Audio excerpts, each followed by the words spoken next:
All right, we'll call the meeting to order. Good evening and welcome to the August 1st, 2024 meeting of the Minnetonka Planning Commission. The Commission generally meets on the first and third Thursdays of the month. The schedule and tentative agendas can be obtained by calling the Planning Department or by checking the city website at minnetonkamn.gov. The Commission holds public hearings on land use applications. From a specific process standpoint, that means we make recommendations to the City Council on rezonings, subdivisions, conditional use permits, and amendments to the city's comprehensive plan, zoning ordinance, and subdivision regulations. We also make final decisions on site plans, signage requests, and variance requests, and expansion permits, unless these requests are part of an application that must be heard by the City Council. In that case, the Commission makes a recommendation, and the Council makes the final decision. The City notifies property owners within at least 400 feet of the sites, posts signs on the properties, and places notices in the Lakeshore Weekly News and the Minnetonka Memo. Any aggrieved party may appeal a final Planning Commission decision to the City Council. If you wish to appeal, you must submit a written request to the City within 10 days of this meeting. From a broader standpoint, the City's comprehensive plan, zoning ordinance, and subdivision regulations are the City's best efforts to codify a balance between individual rights and community responsibilities. Individual rights are easy to understand. Community responsibilities are more subtle, but the idea is that we, as members of the community, agree to limit our individual rights for the common good of the group. The Planning Department, the Planning Commission, and the City Council are charged with managing this sometimes difficult balancing act. We ask you keep this broader perspective in mind as we review tonight's applications. Again, welcome. Staff, please call roll. Waterman is absent. Banks. Here. Hanson. Here. Henry. Here. Maxwell is absent. Minion. Here. And Chair Sewell. Here, there are 5 of us seated here tonight. And before we proceed, if anyone has any issues with hearing or would like additional hearing devices, the city staff has additional hearing devices that can help, but otherwise we'll try and make sure our voices are loud enough. All right, moving on. Next is approval of the agenda, and I believe there's a change memo. Chair and Commissioners, that's correct. We have a change memo for this evening. 2 items. The first is actually a project that we've added to your consent agenda as 7D. It's a reaffirmation of a front yard setback variance that you approved a few years ago. That was emailed out to you this morning and provided again by change memo on the city's website and here in writing. Essentially, this was a variance from 25 feet to 23.5 feet for a total of 14 square foot encroachment into the required front yard setback. There's that, and then item 8A, we received some public comments and also a letter from the applicant. So that is put into the public record here this evening. Great, thank you. Recognizing the change memo, would someone like to make a motion to approve the agenda? I'll make the motion. Motion Banks. I'll second the motion. Second Henry. All those in favor signify by saying aye. Aye. Aye. Motion carries. Next is approval of minutes from the July 18th, 2024 meeting. Commissioners, any changes to those minutes? Doesn't look like it. Then I'll take a motion to approve those minutes. I will make that motion. Motion Hanson. Second. Second Minion. All those in favor signify by saying aye. Aye. Aye. Motion carries. Next is report from staff. Chair and Commissioners, there was a City Council meeting between our last now and our last Planning Commission meeting, but there were no planning related items on that agenda, so nothing to report from there. My only comments to you have to do with your upcoming meetings. Your next regularly scheduled meeting is August 15th, and then we have the joint EDAC Planning Commission City Council tour the following week on the 22nd. We'll probably be starting a little bit earlier than our normal meeting here so that we can see things in the daylight, but we will send out an agenda and a time schedule for you when we get closer to that date. Great, thank you. Commissioners, anything to report? We'll wait just a second. Doesn't look like it. All right, moving on to item number 7, the consent agenda items. These are items that are routine and will be grouped together and approved in one motion, unless someone would like to pull an item and then have a full discussion and vote on that specific item. There's 3 items on the consent agenda tonight. Items, four, excuse me, thank you, 4. Item 7A is a front yard setback variance for a portico addition at 18106 Woolman Drive, and this is a recommendation to adopt the resolution approving the request. Next is 7B, conditional use permit for a detached accessory dwelling unit at 4329 Wilson Street, and again, this is a recommendation to adopt the resolution approving the permit. And 7C, conditional use permit for a child care facility at 10297 Yellow Circle Drive, and is a recommendation to the City Council to adopt the resolution approving the permit. And then 7D also, thank you for the catch, Commissioners, is reaffirmation of a previously approved front yard setback variance for a garage addition at 1833 Brynwood Lane. And again, that's a recommendation to adopt the resolution reaffirming the variance subject to final appeal. All right, would someone like to make that motion, or would someone like to pull any of those items? Doesn't look like it. Would anyone in the audience like to pull any of these items and have a discussion on them? Doesn't look like it. All right, then I think we're probably ready to make a motion. Would someone like to make a I'll motion? make the motion. All right, motion is Minion. I'll second. Second, Hanson. Staff, please poll the commission. Banks, Yes. Hanson, Yes. Henry, Yes. Minion, Yes. Chair Sewell. Yes, motion carries. Good luck for the 4 with all of your projects. All right, next is before we begin consideration of the non-consent agenda items, I'd like to review the steps in the process and the public hearing procedure that will be followed for each proposal. First, the item will be announced and the staff will report on the subject. The commission will then ask questions. Next, the applicant will be invited to make a presentation or offer comments. Commissioners may ask additional questions at this time. After the applicant is finished, the public hearing will be open to give anyone present the opportunity to comment on the proposal. If you wish to speak, please come to the podium and state your name and address for the record. We ask that you keep your comments brief and try not to repeat points already made. Once people have spoken, we may allow speakers to return for additional comments at larger meetings. The public hearing will then be closed and no further comments will be allowed. The commission will discuss the proposal and make a decision. The first item on tonight's agenda is item 8A, items concerning Amira Villas at 901 Carlson Parkway, and the recommendation is that the City Council adopt the ordinance and resolution approving the proposal. I think before we begin, Commissioner Minion, you've got just a little disclaimer you want to share? Yes, I work for the same parent company as United Properties. I do not get paid by them. I do not get compensated by them. I do not take direction from them. But I just want to make sure that we're up board that it's the same parent company. Thank you. Thank you for being transparent. We appreciate it. All right, Mr. Ingleson, welcome back. This is your item. Thank you, Chair Sewell and Commission. So I'll just first off, I'll get us a little oriented with where we're looking here.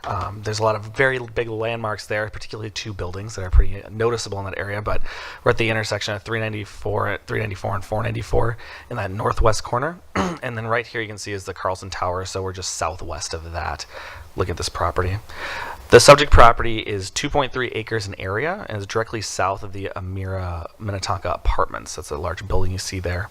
Looking at the site, it's not currently in a natural state, and that's you see it's mostly turf lawn over that area.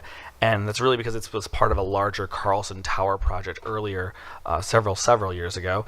There was actually mass grading on the site, so it's really prepped a long time ago, and so it's not really in a current natural state as you would imagine it. Looking at it is rather flat, except for in the northwest corner of the property, there is a bit of topography change.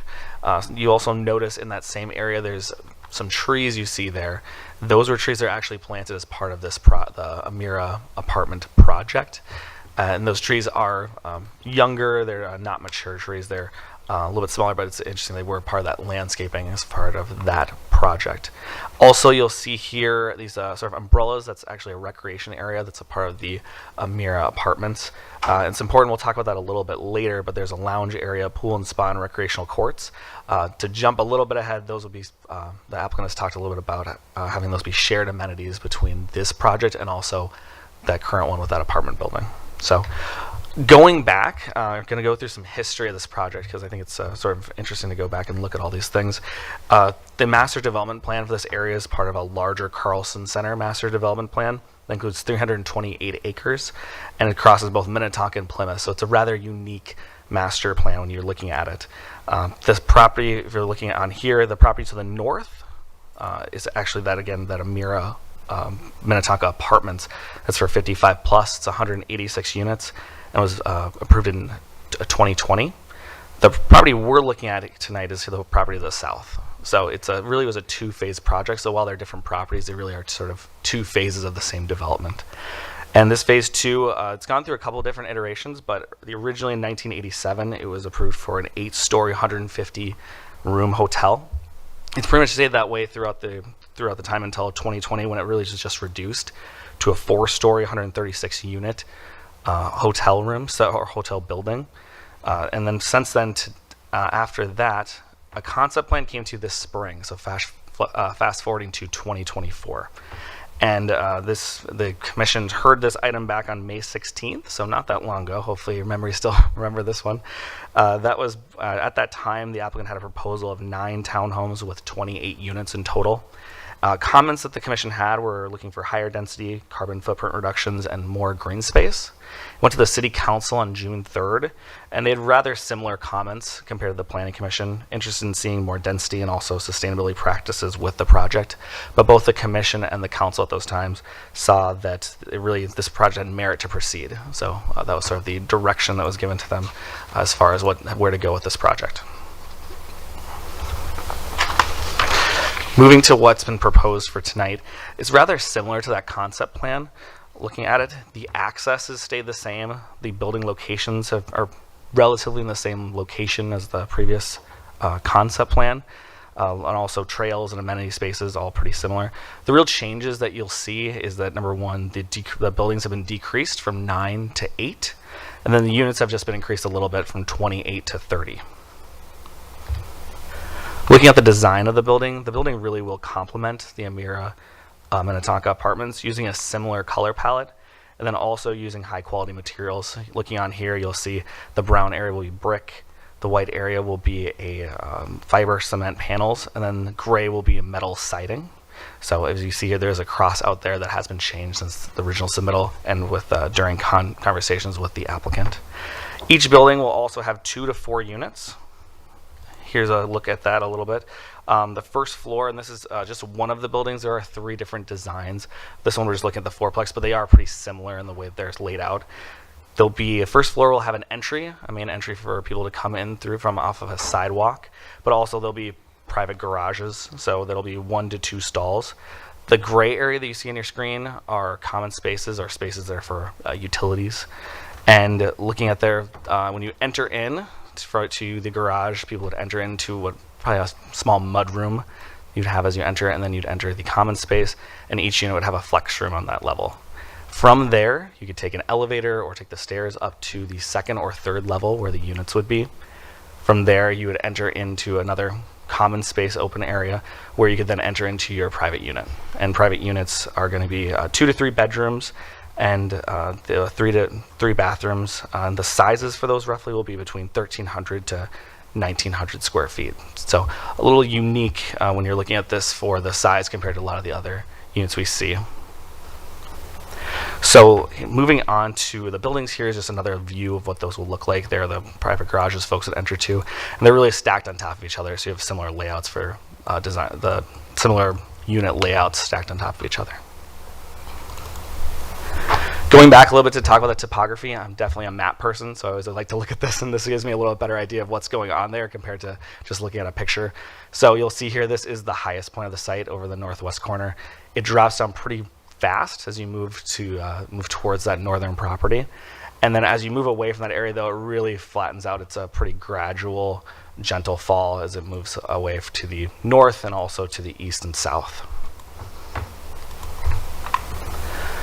Looking at some different changes that are going to be needed to the site, grading actually is pretty minimal because it's already been prepped before. So grading again will be pretty minor for the changes that need to occur to accommodate those buildings and also that new road through there. There will be a series of retaining walls that will be needed. Those are shown in red on your screen. Those retaining walls, though, will be about a 5-foot maximum height. Something that staff has put in as a requirement is that those different retaining walls will need fencing to ensure safety. Also, something to note on the screen is this large blue area you'll see is the stormwater chamber the applicant has proposed. So it would be underneath the drive that people would access those different buildings on. Looking at trees is a little bit unique for the site.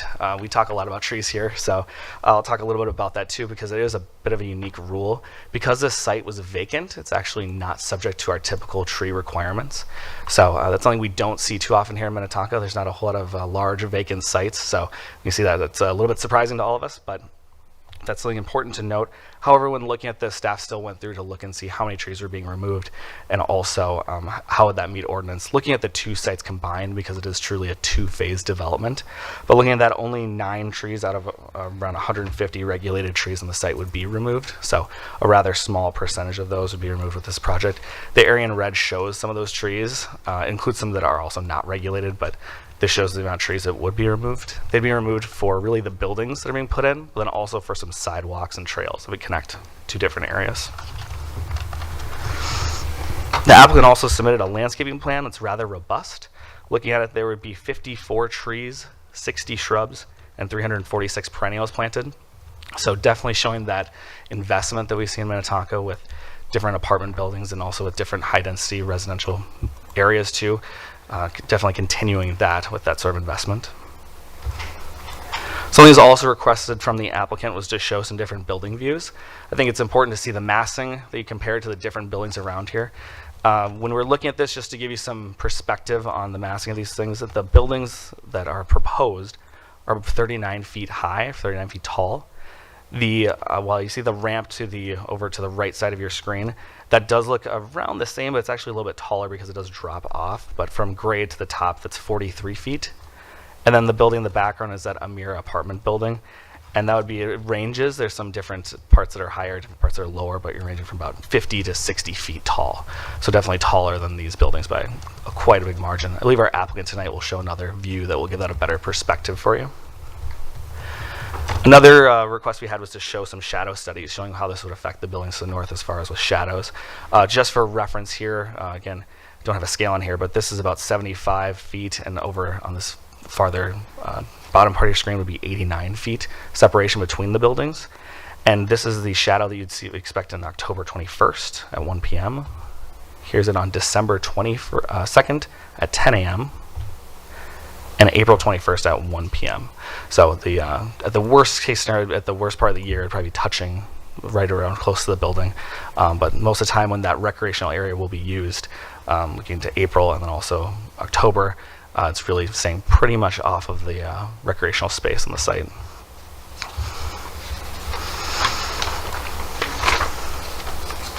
So tonight, the requests we have here, there's a few different ones for this project, but the first part is for the master, a major amendment to the master development plan.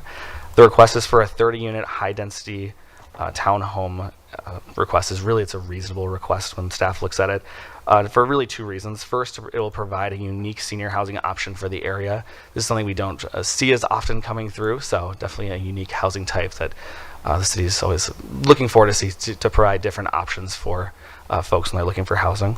Number 2, it'll complement the senior housing apartment building to the north, having those 2 different options in the same area and a similar use, but yet still providing a different option. Moving to number 2 there, the site and building plan review. It meets all of the minimum standards with the exception of the floor area ratio requirement. So first, just looking at the site, the buildings are dense, but are densely put together, but they are appropriately spaced when considering this sort of development in this area.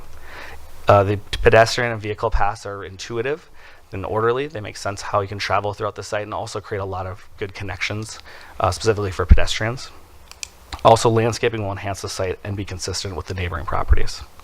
Moving to the building, we've had a lot of talks with the applicant about the building and the materials that we used, and they're using high quality materials when it comes to a project such as this one. So definitely that investment that's expected in this area. Also, it'll definitely complement the Amira apartment building, looking at the color palette and also the materials on it and style. Lastly, the variance for floor area ratio. It is one that they are making a request with this. It's going from 0.75 to 0.83. Just a refresher, that's looking at the building size and massing in comparison to the entire site. So when looking at that, staff looked at a couple of things. So first off, looking at the previously planned hotel, that one was going to be, so the current proposal is for 0.83. That one was for 0.82. So this request is really similar. It wasn't a whole lot of, it's not much larger in the massing when you're looking at those two different proposals, the one that's currently on the plans for this and versus the one that's being proposed tonight. Also, the property is adjacent to a high-density apartment building that has a floor area ratio of 0.9. So the massing of that building, while it's also larger, it's also even larger when comparing it to the site. So this one definitely is lower than that one, but would be similar, and it's actually a little bit less for floor area ratio. And if approved, the combined sites, phase 1, that property to the north, and this one, would have only a 0.3% floor area ratio increase. So it's a very small increase when looking at the two sites combined. With that, staff is recommending that the Planning Commission recommend City Council adopt the ordinance approving those requests above. With that, I'll turn it back over to the Chair and Commission for questions. Great, thank you. I'm surprised your calculator went down to that many decimal points. I'm just impressed. Commissioners, any questions for staff? Yeah, Commissioner Henson, you have a question. Yeah. Thanks, Drew. Thanks, Chair. Drew, can you just give us an overview of like any guest parking that might exist, or how does that work on the site? Yep, Commissioner Hanson. So going back to plans, there would be options for folks to park on their in the individual driveways. That would probably where it most likely would be accommodated. It's a pretty narrow area. It's probably a good question to also ask the developer tonight if they have different plans for that. But looking at the plan, there is enough room measured here. It's right around 20 feet, so enough to definitely accommodate a visitor coming in. And most of the units are for 2, so you'd probably have 2. Most units would have 2 spaces. Thanks. Other questions for staff?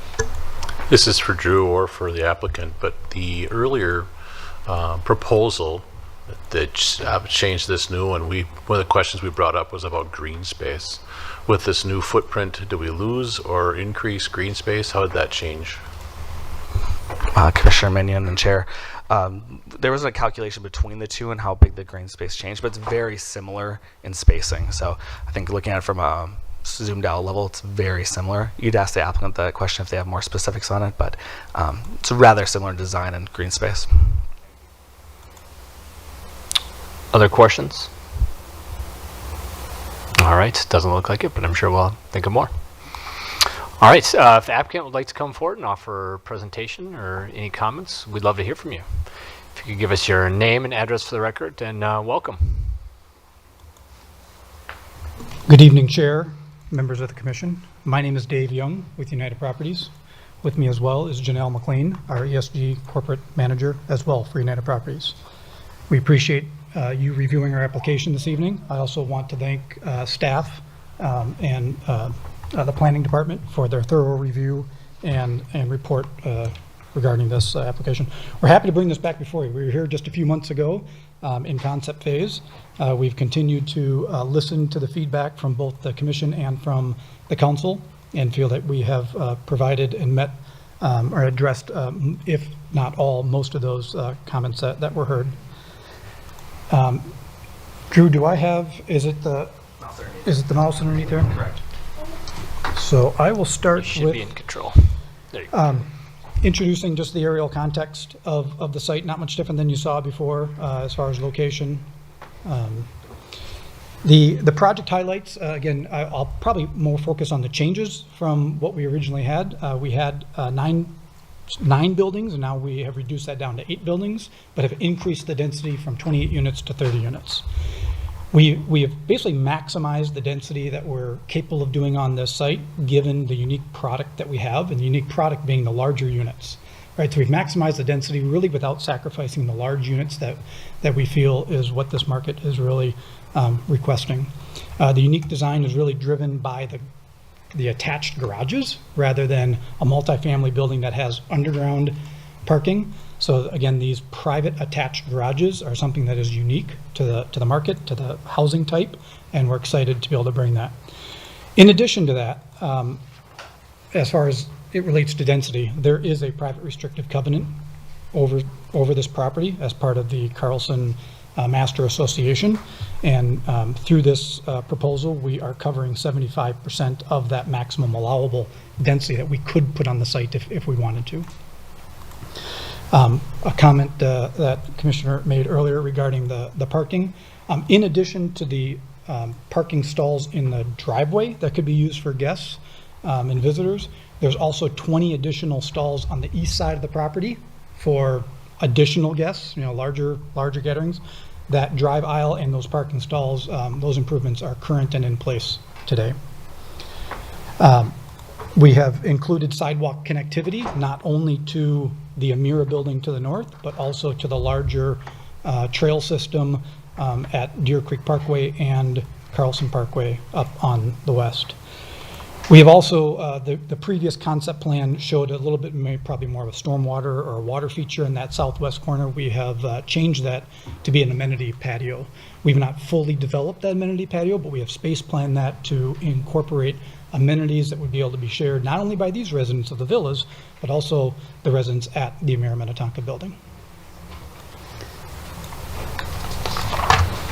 Staying with the project here, units, again, 30 units. The total gross rentable square footage of the 2 and 3 bedroom options are roughly 1,500 square feet to 2,200 square feet. If you add in the flex room and the mud rooms, which are specific to those units down on that lowest level.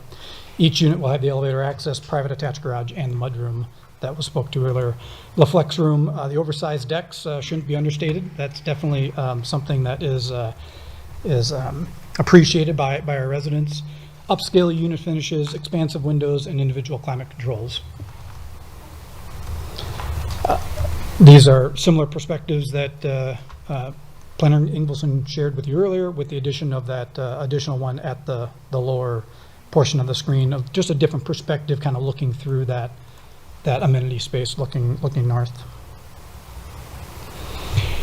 Some additional context as far as scale, color, architectural synergies between the two projects. Similar materials, similar colors.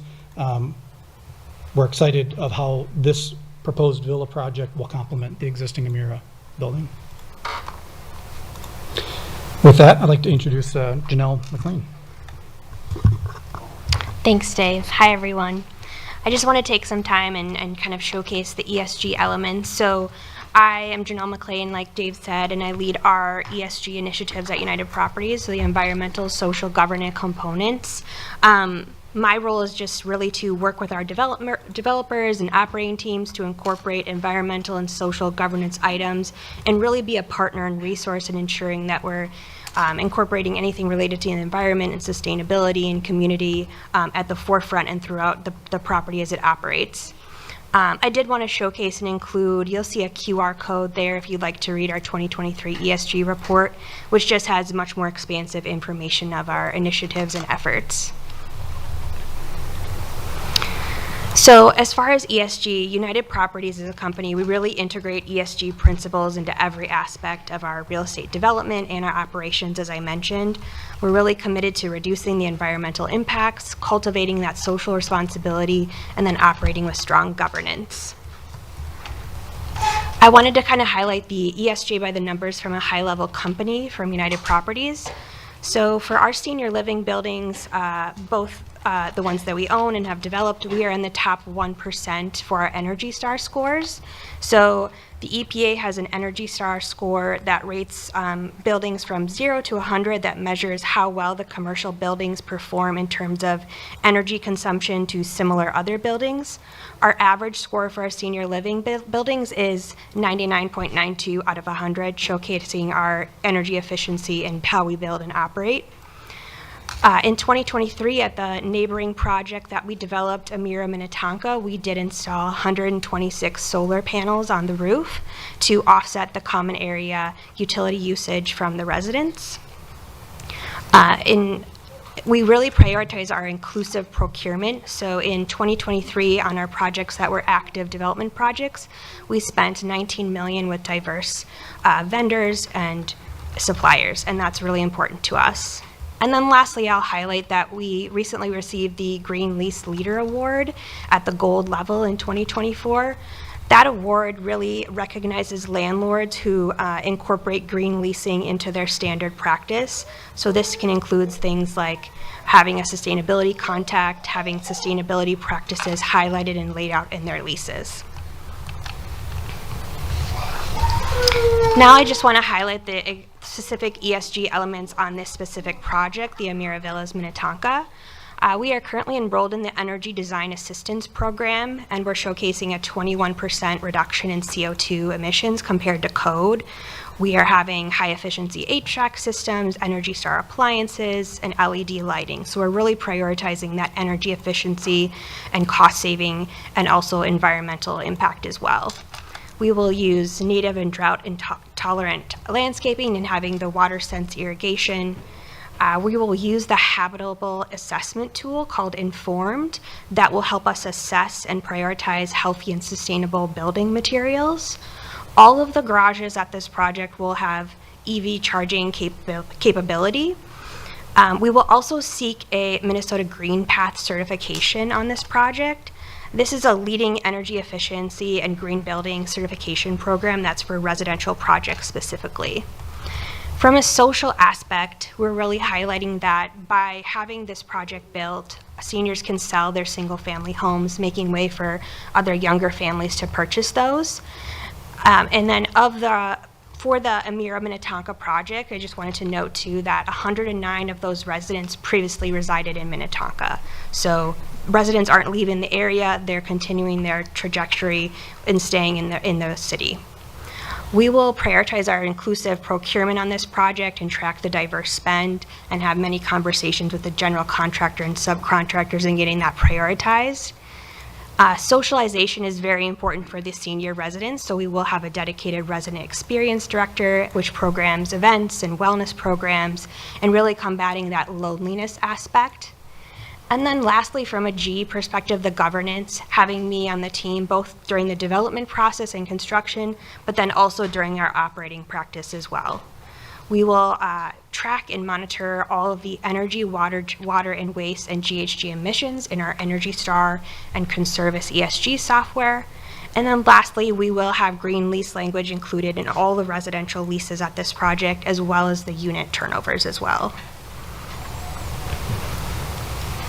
Great, thanks, Janelle. So as we wrap up, just wanted to capture a couple of key takeaways to leave you with. As you're well aware, Amira Minnetonka was developed by United Properties, opened last June of 2023, and as of the end of last month, we were 93% occupied, which is just fascinating feedback from the residents.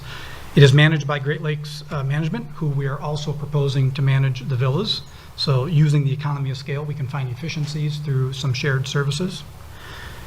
We do currently have a 12-unit wait list at Amira Minnetonka for our largest units. And the villa residents, as we want to speak about the cross-access and access to the amenities and the programming, the villa resident will have the same exact experience from access to amenities, programming, staff, the items included within the rent, the all-inclusive model that we have for the rent. They will have the same access utilizing key fobs for secured access into the Amira building to access the amenities and the pool area and the patio deck and so on and so on. And again, we're excited to be able to connect sidewalks to the larger trail system in the area. So that being said, we appreciate your consideration of our project and we'll be available for any questions you might have. Thank you. Great, thank you. Commissioners, any questions for the applicant? Commissioner Henry. Thanks, Chair. Thanks for the presentation.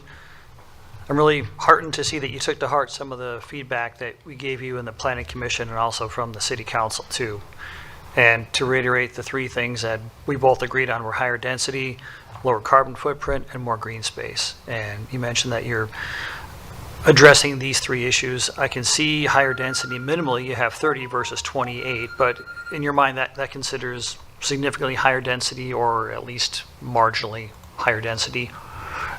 The overall, maybe the larger question is, did you approach this looking to take our feedback and say, how can we structurally redesign it to have a lot more density than what it was? Or you just said, well, let's just add a couple units and that's going to be good enough to address this density issue? Thank you for the question. I'd probably just turn the attention to the site plan where we are really, we took that question and that feedback to heart, and we're maximizing the site to the best of our ability. Again, the garages really drive the unique design here, with all of the garages being part of the footprint of the actual land that's available to build on. We made all these buildings larger. Oh, I'm sorry. We made all these buildings on the north side larger versus they were originally duplex buildings. So we are unable to go more vertical because we don't have the parking ability with the garage, the attached garage design that we're incorporating into our design. So we really just spaced out as much as we possibly could while maintaining the appropriate setbacks, the appropriate parking, the appropriate drive lane aisles, and still providing a little amenity space in that southwest corner. Short of a complete redesign to change the philosophy about having underground parking and more along the lines of the model of the development further north, it sounds like that was the main constraint, that you saw a market for this type of housing and then you stuck with it. That is correct, yes. Okay, thank you. The second point about the 3 points of feedback was lowering the carbon footprint. And you mentioned that on the development to the north, you had a certain number of solar panels on the roof. This is a different beast because it's got gabled roofs versus a flat roof. But was there any thought to installing solar panels on the roofs of these individual buildings as well? We did have some initial conversations with the solar consultant, and it is just not economically feasible for this project to incorporate solar panels for each individual building within the roof at this time. But as Janelle pointed out, that through our own corporate initiatives, we did install those solar panels on that Amira Minnetonka building next door. They're really designed to offset the amenity, the common area amenity electric usage, which these residents will benefit by while they're using those common area amenities. Thank you. Second thing is about, you said all the garages are going to be ready for having EV charging units put in. I'm assuming they're not going to be put in. That's up to the resident if they choose to do that. But is it hooked up so they have 220 volt power? Is that what your criteria was? Correct. Each garage will have no electrician, but capable for a level 2 charging capability. Yeah, we're not putting it in. It's just the plug in the wall, which I believe is 220, from my understanding. Yeah. Okay, thank you. And it sounds like Minnesota Green Path is an analogy to LEED certification. It seems like LEED has gone out of style these days, and has Minnesota Green Path taken its place? Maybe Janelle, you could elaborate on that if you would. Yeah, LEED for single-family homes in this sort of style just has a lot of, it's not looked at as the leading edge anymore. This certification is above code and has different levels that complement and taking into account all of the ESG elements. Okay, good. And let's see, last on the carbon footprint is, are you considering making it easy for the residents to subscribe to Solar Gardens? I know the city's done a lot of work in this area, and they have a lot of resources on the city's website regarding sustainability. Yes. And I think it's great, and it's probably enough, but I'm just wondering, because you tout your environmental credentials, and I think justifiably so, but do you make available any resources for those who move in to say, here is what you can do in terms of getting Solar Garden subscriptions, or making sure that it's sustainably sourced, their energy sources, aside from city resources? Yes, so in the residence lease, it will have my contact information, and I make sure that I introduce myself to the residents and discuss and help with any way. I help with all of our tenants and residents as far as kind of being that connector of how can I help you, just because there's sometimes a lack of knowledge or resources, and so really trying to be that connector to the Solar Garden Initiative and all different kinds of initiatives. Good. I'm glad to hear that. Last, can you talk about the green space, and is there a quantifiable increase in green space from the previous proposal? And if there is, can you let us know how much more green space there is? I do not have that number, the square footage number of impervious versus the previous. I believe Drew indicated it's slightly more impervious or very, very, very close. Again, I think the big differences that we incorporated here is the 2 4-plex buildings versus 3 2-plex buildings. So there, I can only assume that there was a little bit of loss in green space in that area. Okay. You I mentioned... do not have a number, though. I apologize. That's okay. And then in the southwest corner, we see that there's that amenity space. Is your vision for that? I saw there was a little flame in the middle of one of the drawings. Would you have maybe a fire pit in the winter so people can hang out there in the summer? Are you considering a splash pad, or is there going to be no water features in the summer? Yeah, we have not developed that yet, but it is our intent to review a possible fire pit and outdoor grilling station. And if there were to be a water feature, it would be a standalone water feature, you know, maybe like a water fountain or something to that extent. We just haven't developed that just yet. But it is our intent to make sure that that area is welcoming. It is amenitized, something that we hear from the residents at Emira Minnetonka, such as the grill stations at Emira Minnetonka, get used. They get used often. So we felt it was a good idea to study the availability of incorporating some grill stations or a grill station on this patio as well. Thank you. Let me circle back once more to different materials that you're using in here. I'm assuming since these are going to be very close to 394 Highway 12, that they'll be having heavier soundproofing than what is required by code. Is that correct? We have not developed the construction documents for our windows, but we will pay special attention to the sound attenuation because we hear that feedback from the residents of Emira Minnetonka as well. So we will definitely explore that and to the best of our ability, increase the sound attenuation properties, specifically in the glass. And there are different ways you can do that through glass, dissimilar glass, or varying layered glass. We will explore that with our vendors and our manufacturers at the appropriate time. Thank you. Commissioner Hanson, you had a question. Yeah. Thanks, Chair. These are a couple softballs, I think, so I'm not as smart as Commissioner Henry. Just to confirm, all 30 units are for rent, not to be owned by the resident. Is that accurate?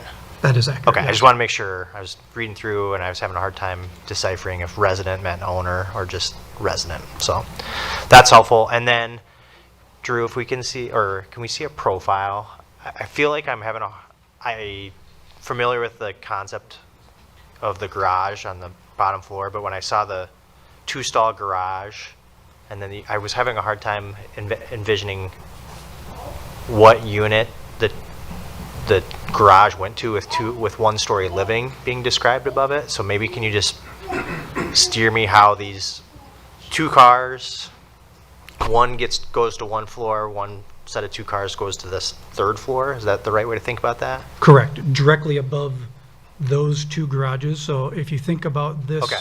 this center wall probably more than likely being like a firewall or a demising wall. Yep. These 2 garages will support, let's say this unit second is floor. level 2. Okay. And the same exact unit is above at level 3 would support these 2 garages. Got it. Okay, I was probably just seeing the garage door as like truly a 2-stall garage door on the elevation, so I'm good. Thank you. Great, thanks. Commissioner Banks, you have a question. Yeah, thanks, Chair. Thank you both for the presentation and the information. Drew, could you go back to the previous photo you had? It kind of shows the layout on the ground.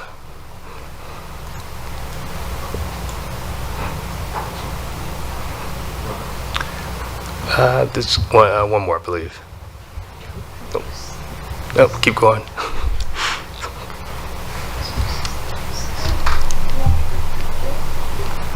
All right, go. Tell you what, can you just go through it? I'll tell you Sure. when we get to it.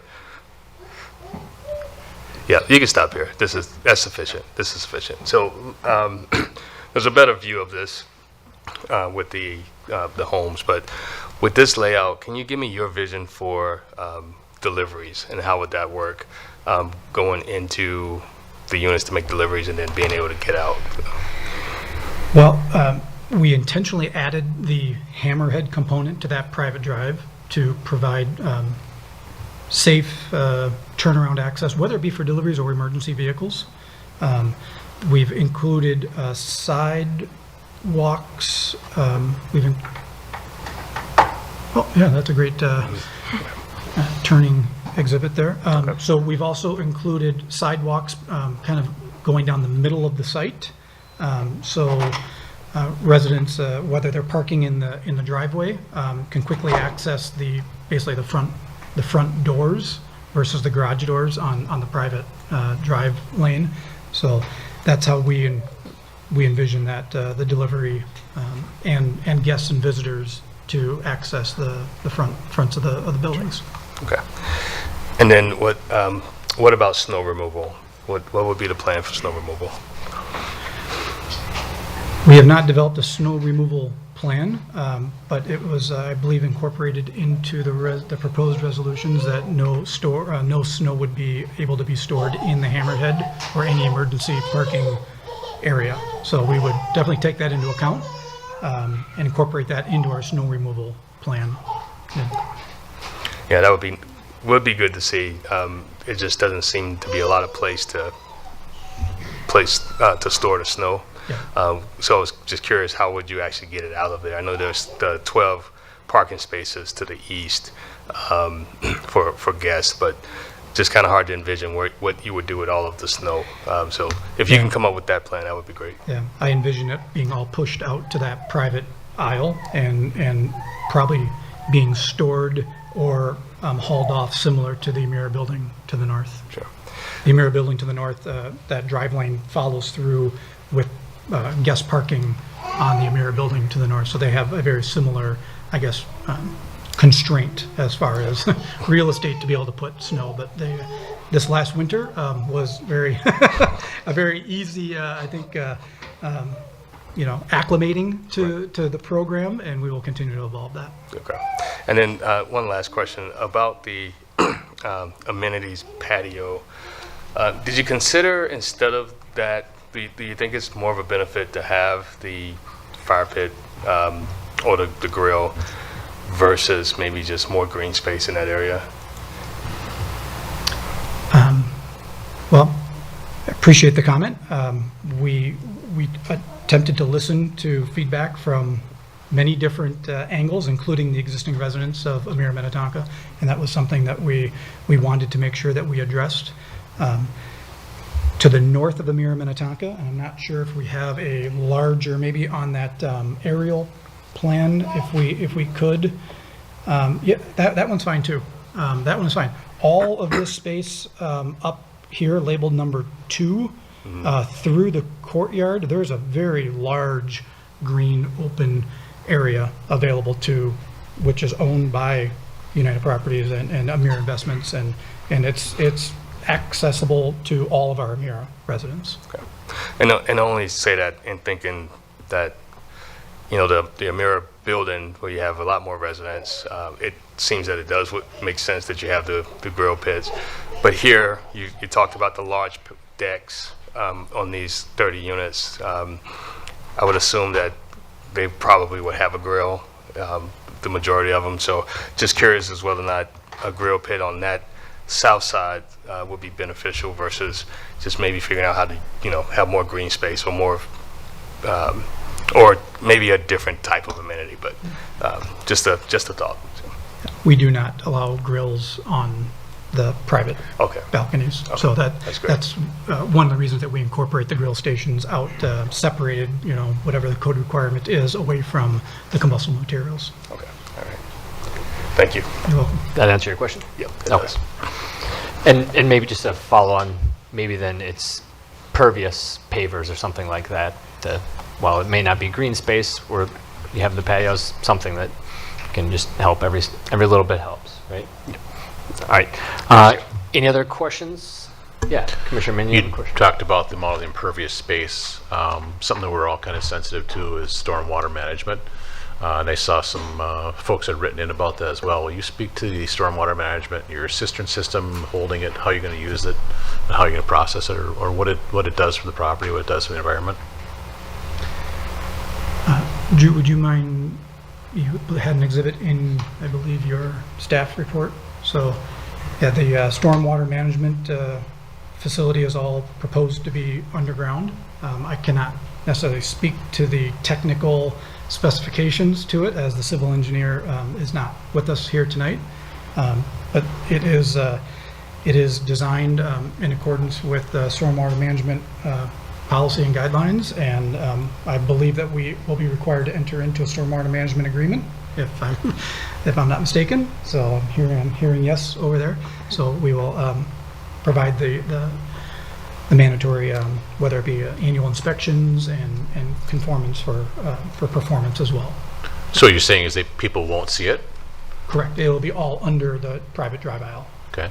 And then you're capturing the water from impervious surfaces. Are you capturing it from the roofs as well? Correct, yes. So all of the buildings will have gutters that are proposed at this time to be incorporated into rain leaders into the stormwater management system. And then somebody else had raised a question about long-term maintenance. Will you talk a little bit about your maintenance program, what the buildings look like in a year, what your plan is for it to look like in 5 years or 10 years, and how you're going to kind of achieve those goals with your team and how you go about operating? Anything you want to speak to on the operating side from a maintenance, and maybe the green lease, if that helps? Yeah, I would just point out that we utilize Great Lakes Management that we do at our Emera Minnetonka and our other Emera properties.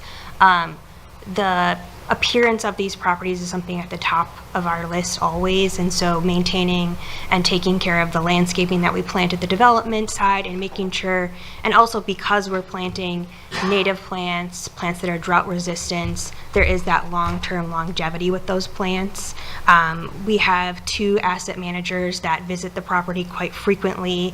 Everyone is located in Minnesota, which is local to this project.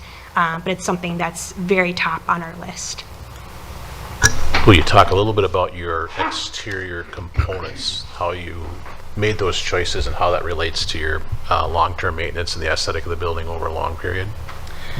Yeah, the exterior materials that were chosen were really designed, selected to, one, complement the look, aesthetic, architectural elements, and the longevity of the building to the north. So brick, masonry brick, I can't speak to the size, but real brick, the cement fiberboard panels, and then the metal panels, and I believe the cement fiberboard and the metal siding all carry extensive, robust warranties for look and fade. And that is, again, as owner, long-term owner of these assets, that is a high priority of ours, is to select materials that will last without having a lot of capital improvements in the future. One thing history I could point to is the other 2 buildings that United Properties developed in the city of Minnetonka, and the look of those. One was opened in 2015, and another was opened in 2017, I believe. And both of those, again, are beautiful additions to the building 8, 9, 10 years later. Any other questions for the applicant?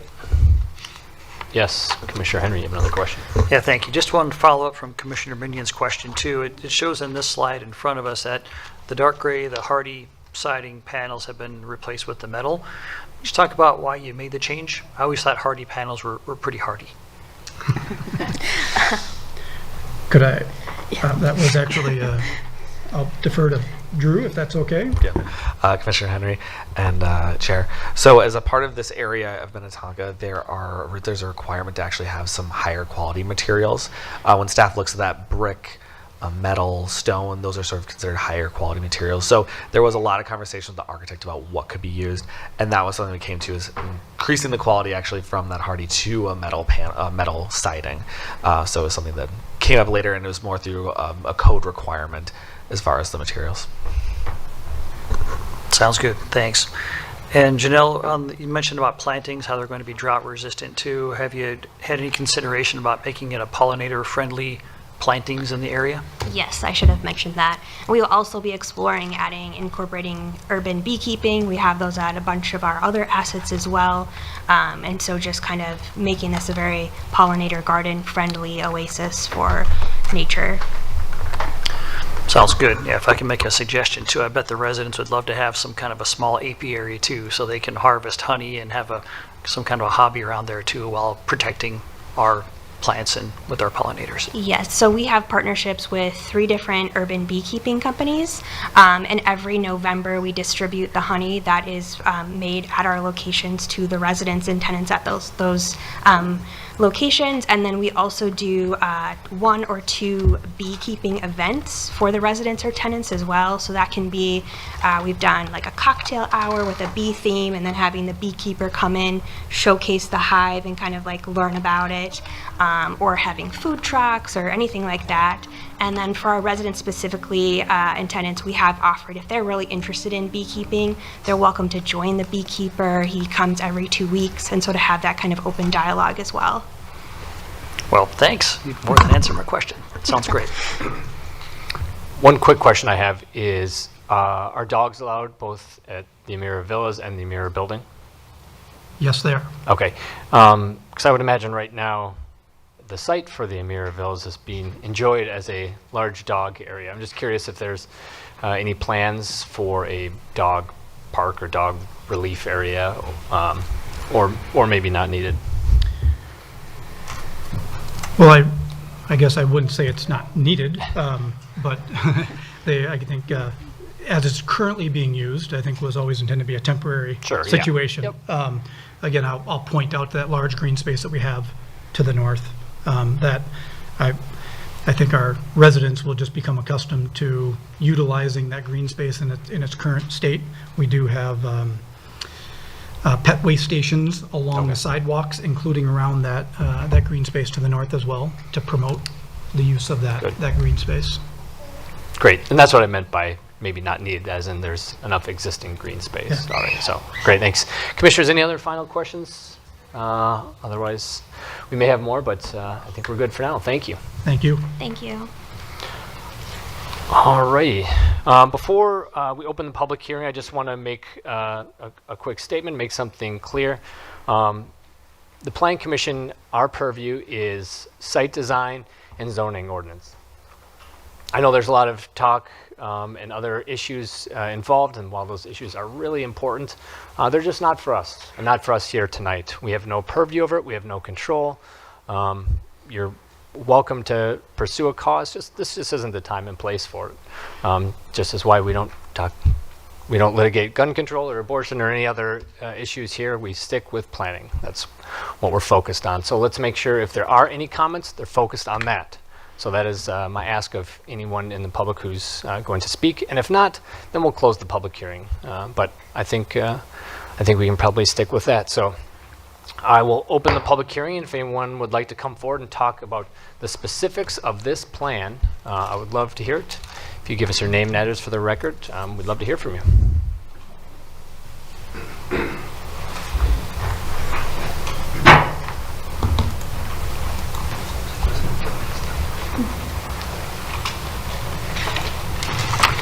It's your name and address for the record, that'd be great. Thank you. Buenas tardes, mi nombre es Masúa Segava y vengo en representación de la señora Evelyn Vázquez. Good afternoon, my name is Masúa Segava and I'm here representing my colleague named Evelyn Vázquez.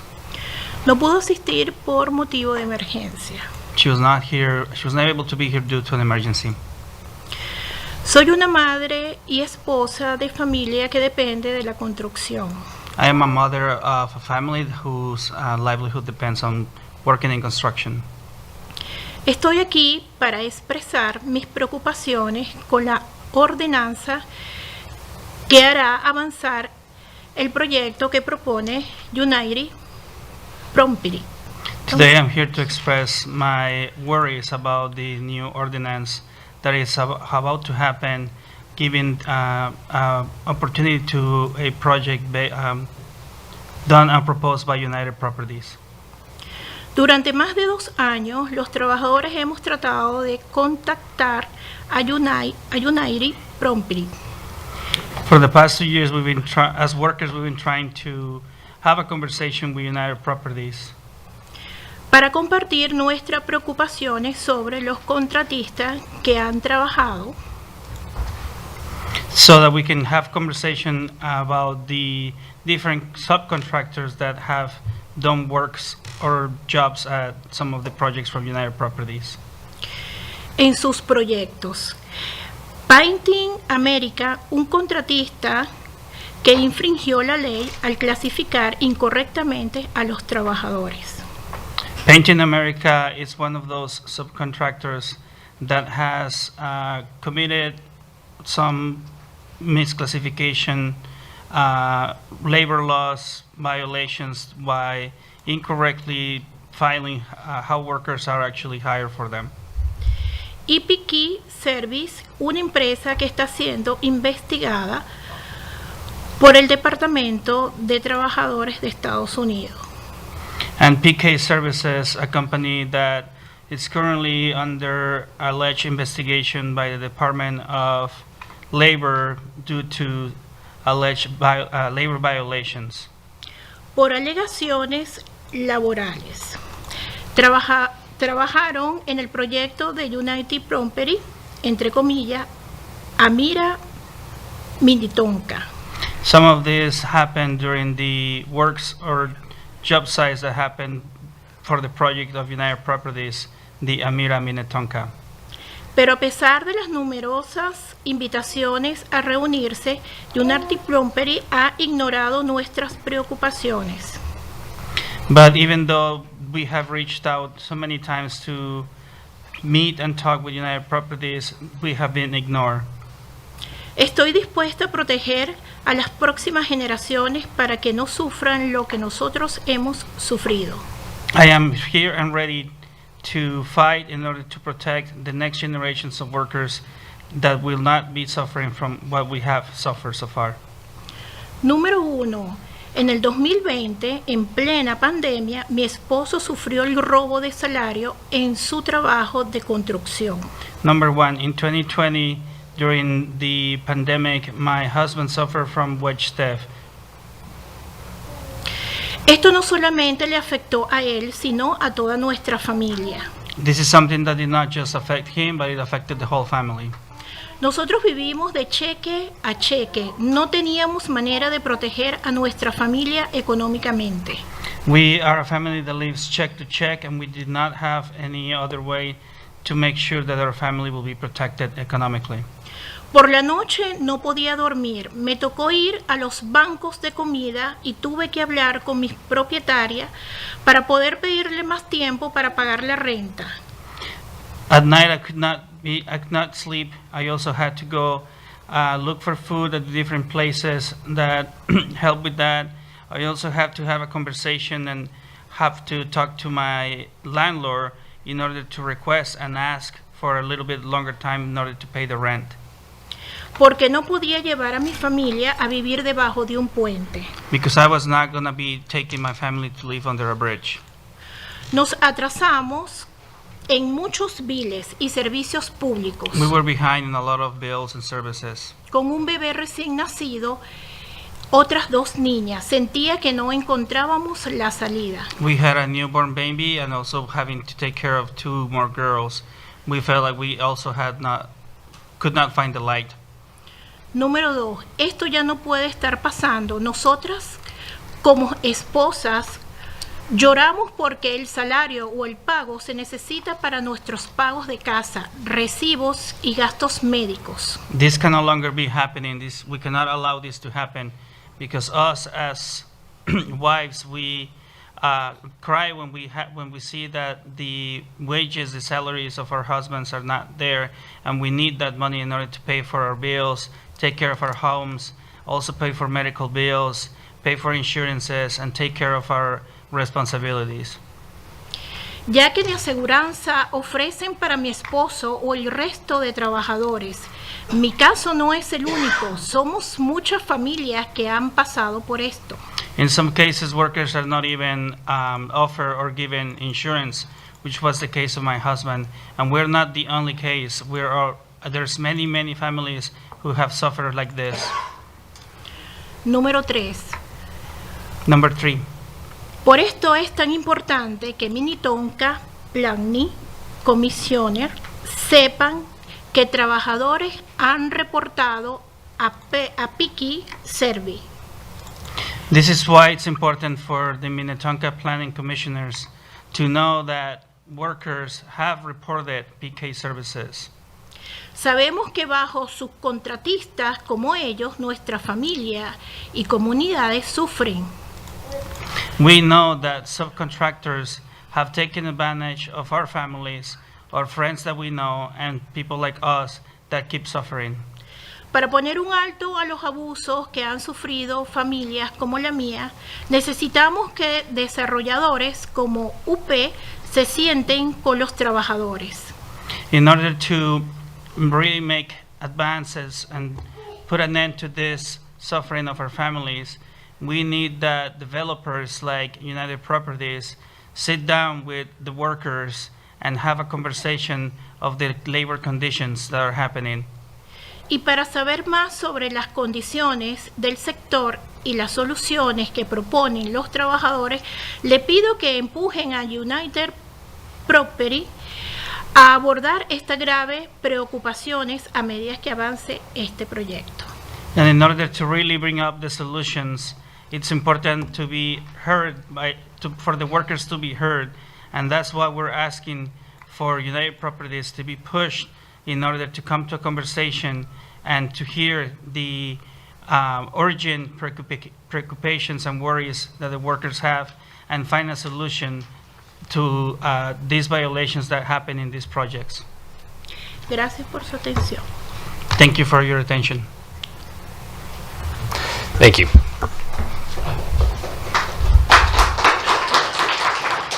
Can we hold the applause, please? We want to be respectful of everyone. Thank you.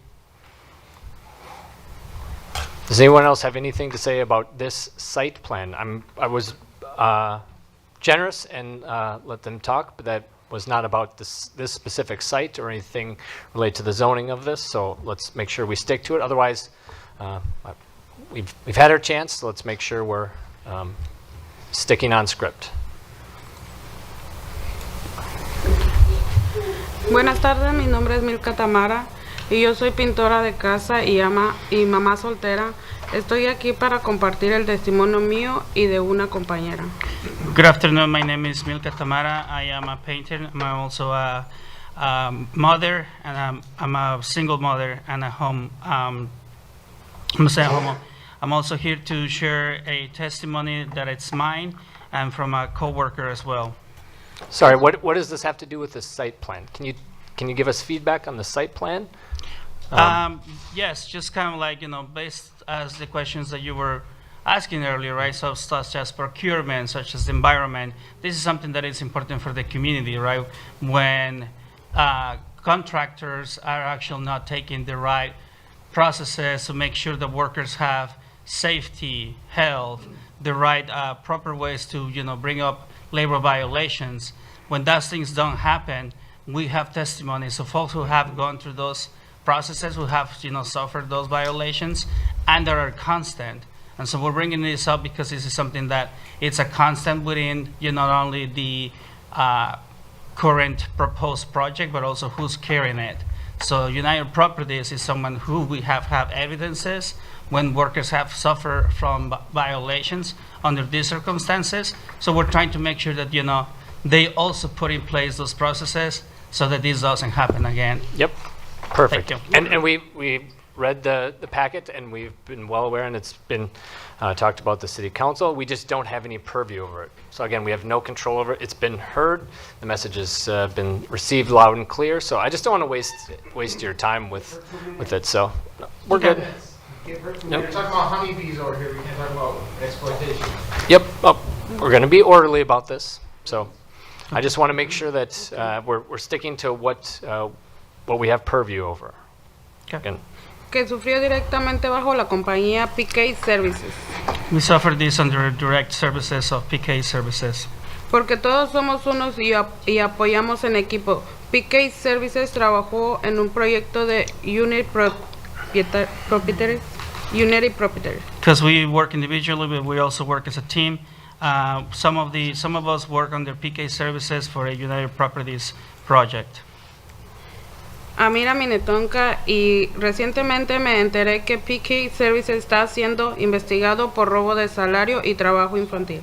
This was the Amira Minnetonka project, and I also recently learned that PK Services is under investigation due to their practices of wage theft and also child labor practices. Esto hace que me preocupe mucho sobre si PK Services y otros contratistas problemáticos también trabajarán en proyectos de Unity Properties. This makes me worried because in my mind think about that PK Services or other contractors that do labor violations are going to be working on the project for United Properties that is about to be proposed. Que también trabajan en el proyecto de United Properties que se proponen en estas ordenanzas. Okay. Y como trabajadora y mamá soltera también pasé por esta situación muy difícil por el robo de salario y por el ambiente. As a worker and as a single mother, this worries me too because I already went through these situations where my salaries were stolen and I also had to deal with a very hostile and not safe work environment. Peligroso del sitio del trabajo. Fui amenazada y tuve que luchar por mi sueldo perdidos. I was harassed and I was threatened and I have to fight for my own stolen wages. Quizás ustedes nunca han pasado por la angustia de no saber cómo pagar renta o alimentación a sus hijos, pero estoy aquí para decirles que esta es una realidad por muchos trabajadores. Maybe some of us or some of you have never been through this situation and have to worry about how you're going to pay rent or how you're going to feed your kids. But I'm here to tell you that this is a reality that happens to a lot of us workers in the industry. Nosotros no estamos en contra de la construcción. Lo único que queremos es asegurarnos de que nuestros derechos sean respetados y que no tengamos que pasar por momentos tan difíciles. We are not against any type of construction. What we're worried about is that we want to make sure that our rights are protected and that we don't have to go through these struggles again. Si Minnetonka es una ciudad que dice que le importa la familia y los niños, es importante que estos valores se extiendan a toda la población. If Minnetonka says that it's a city that worries about and cares about families and kids, then it's important that these values are extended to all public and all families, not just a few. No solo unos pocos. Espero que empujen United Proprietaries a reunirse con los trabajadores y a escuchar nuestras preocupaciones antes de que este proyecto siga adelante. We hope that from our testimony, you guys can push United Properties to meet with us, the workers, and to listen to our worries and to listen to the solutions that we have before this project continues ahead. Thank you. Thank you.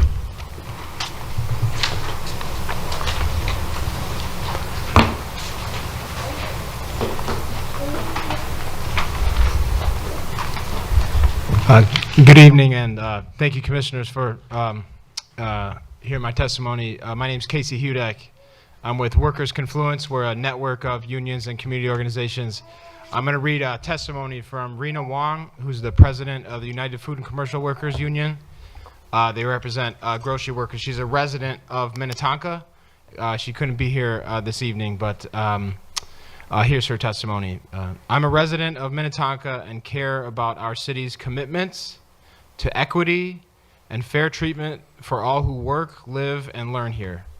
To me, that means ensuring that labor abuses like wage theft or worse don't happen here. For 2.5 years, workers have been asking United Properties to meet about industry conditions. United Properties has not responded to workers' concerns nor committed to a meeting or action steps to ensure safe and dignified work. In addition to the stories we've heard from Setul leaders, I've read troubling news about subcontractors who have worked on United Properties sites. According to an article published in the American Prospect, a company called Wolf Construction Services worked on United Properties multifamily project, the Ellie, and lower-tier Wolf Construction Services subcontractors and/or labor brokers were charged for conduct that included misclassification, retaliation against workers, and sex trafficking. The United States Department of Labor is investigating another contractor, PK Services, who worked on the Amira Minnetonka project. I want the city to ensure that problematic contractors do not work in Minnetonka. There is no place in our city for building projects that do not respect the basic human dignity of the workers who build them. Thank you. Thank you.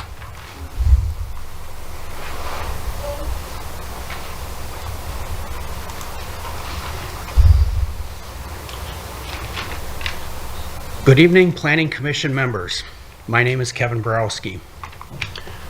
It's a wonderful place here, planning and building. Lucky families will be very lucky to be living there. It's time to, you're going to take care of them. Let's take care of the people that are going to build it. I worked as a caretaker in a high-rise condo for 8 years and continue to work in the residential property service industry. I'm here today in solidarity with the construction workers who have shared their experiences, concerns, and are working to improve the construction industry for all workers, and to share my concerns about the project United Properties is proposing in this ordinance. The story of the construction industry is one I understand deeply. In residential property services, just like construction, good union jobs that offer fair pay and benefits are undercut by non-union contractors that can offer a lower price at the expense of the workers. The downward market pressure to offer lower and lower bids economically squeezes contractors that want to pay workers fairly. All workers, non-union and union alike, suffer from conditions created by companies that do not pay workers fairly or steal their wages. I'm concerned to hear that PK Property Services is under investigation for the U.S. Department of Labor in order to determine if they have complied with minimum wage, overtime pay, and child labor laws. It is deeply troubling that PK Services worked on United Properties project, Amira Minnetonka. And it's disappointing that United Properties has, for years, not responded to construction workers' requests to meet with them and hear their concerns. I urge the city of Minnetonka to take these labor concerns seriously and to urge United Properties to work together with workers and have a safe and dignified working conditions. Thank you so much for listening. Thank you.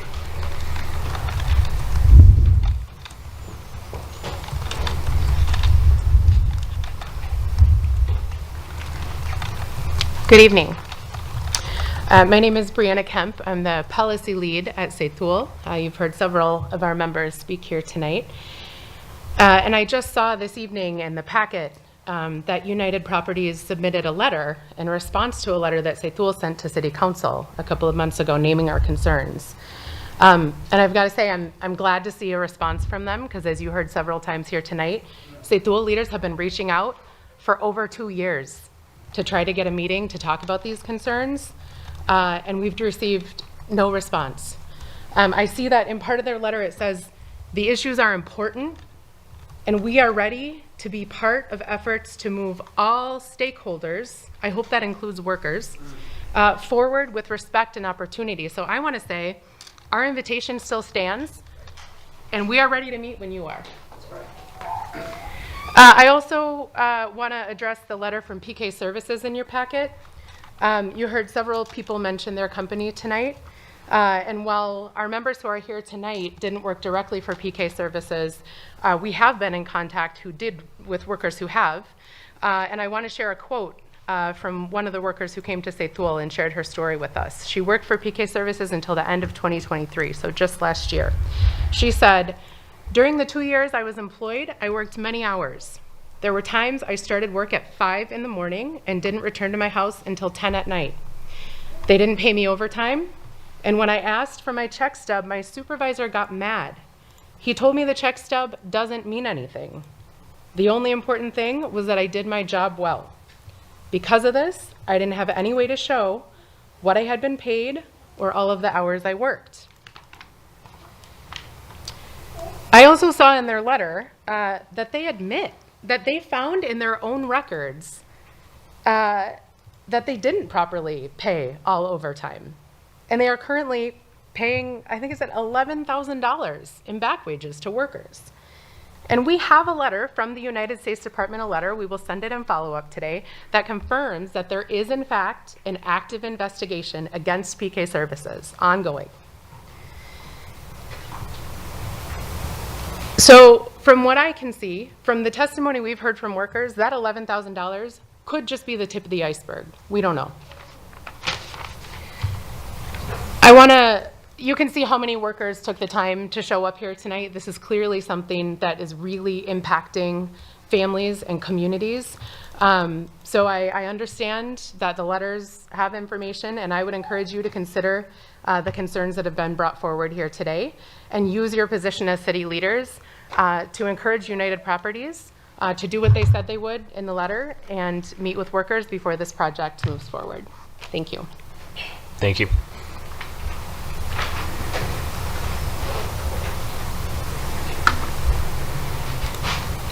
Any other final comments? Doesn't look like it. All right, we'll close the public hearing. Commissioners, any final questions?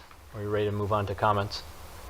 Yeah, Commissioner Banks, did you have a question? I think I would have a question for Dave. Sure, the applicant.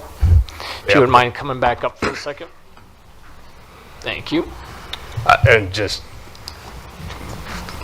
first question, would you like to address anything that's been said? Actually, can we, this is kind of out of our purview a little bit.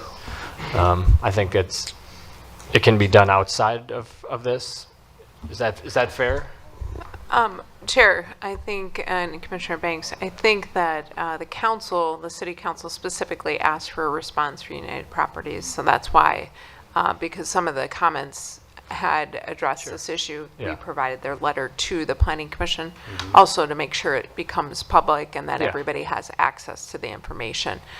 You were right. It's not a Planning Commission issue. It's not something that you weigh in on. That is something the City Council did ask for, though. So when it gets in addition to the written response? No, just to just have a written response I wasn't trying to and cut you off. have information for the council. I'll leave it up to you if you have something else you'd like to add. That's No, I totally would just defer to the letter that was provided to staff and included in your packet. Okay, I don't think I'm allowed to ask any more questions about this issue, so thanks. Thank you. Any other questions?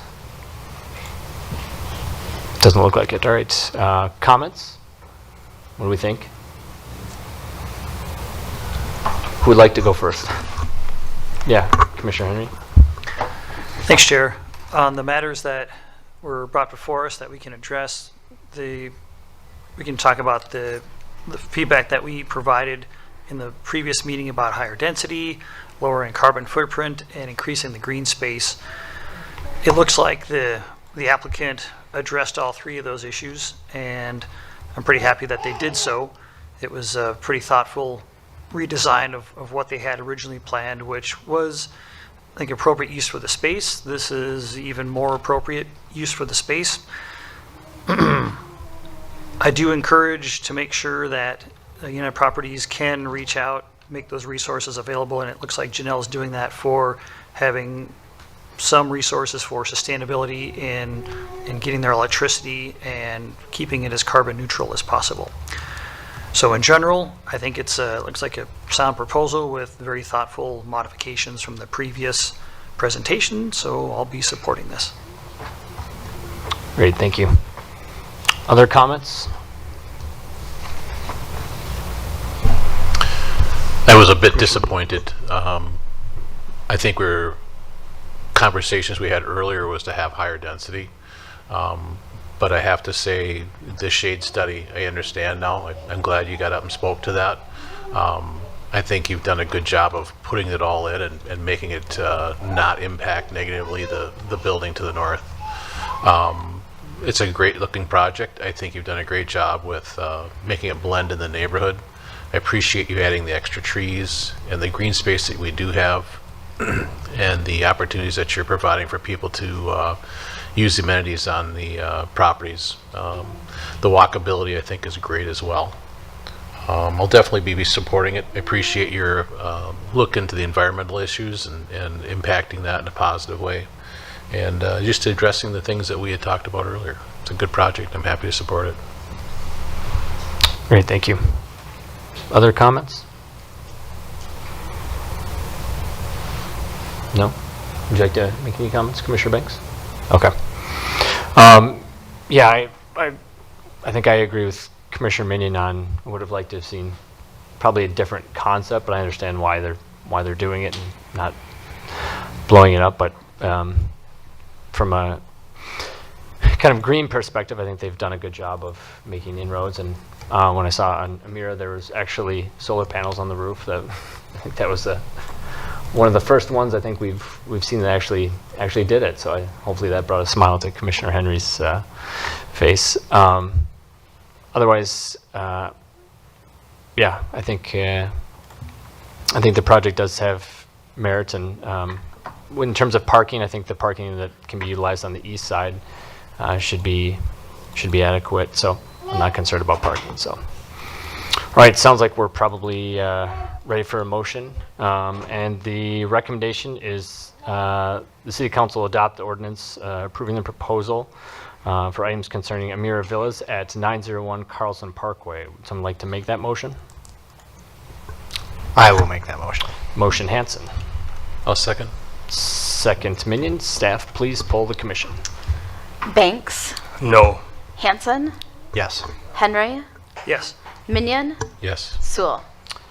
Yes, motion carries. And this is a recommendation to the City Council that will be heard on August 26. Good luck with your proposal. All right, moving on in the agenda to item number 9, which is adjournment. Would someone like to make a motion to adjourn? I will make that motion also. Motion Hanson, I'll second. second Henry. All those in favor signify by saying aye. Aye. Aye. Motion carries. We are adjourned. Good night.